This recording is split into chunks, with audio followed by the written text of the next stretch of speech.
United Kingdom is facing a UN standing army, which are really what you would say were illegal migrants, but there perhaps there's more to it than that. Well, there's a cultural to subjugate and to intimidate and to police and enforce globalist policies here in the UK.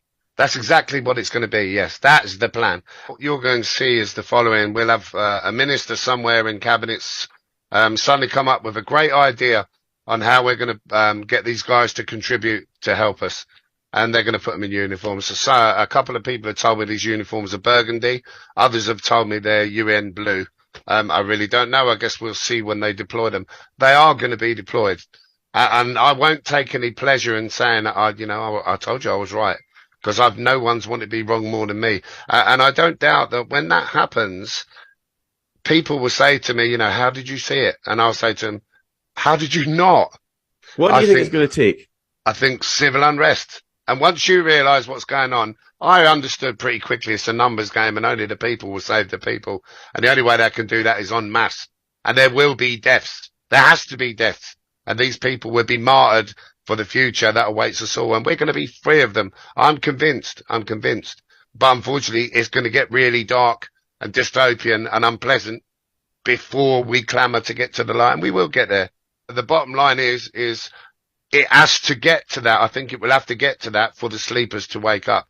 And that's what's going to happen. I can tell you these guys will be deployed, because otherwise, if they announced another lockdown, what would everyone say? They'd say bollocks, and they'd go about their business, wouldn't they? They're going to need armed young men in uniform to try and enforce it. The trouble is people in their very nature now, they're lazy, aren't they? They're more interested in the latest football result, or who Mike Tyson is boxing, or Love Island, or this distraction, story after story to keep you away from the real news. Until it starts to impact people, they're not going to wake up. But the problem is, if it doesn't touch you, then they're not bothered. But by the time it does, it's too late. Too late. Yeah, exactly. This will go down as a biblical crime. I do foresee victory. I see that at very great cost.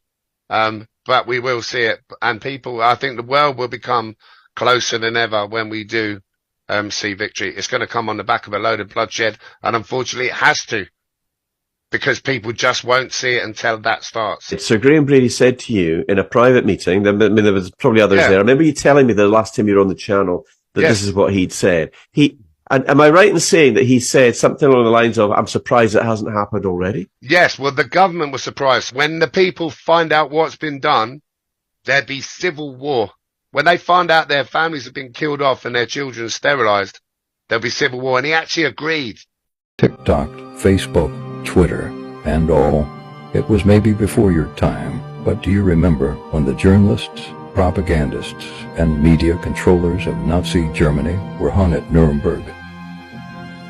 Their crime was lying and misleading the people by suppressing the truth of the genocide, whilst promoting the justification for it as self-defense. Each man and woman, journalist, editor, and moderator responsible for their own decisions. As a matter of fact, it sounds a lot like social media today.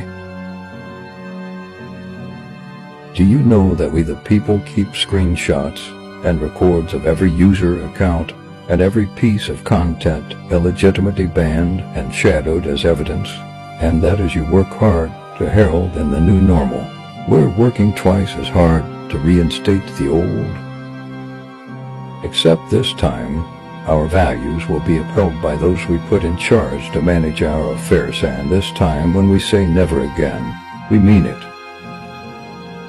So we'll see you on the other side when the people make time to see that all perpetrators and propagators of domestic and international terrorism are brought to justice.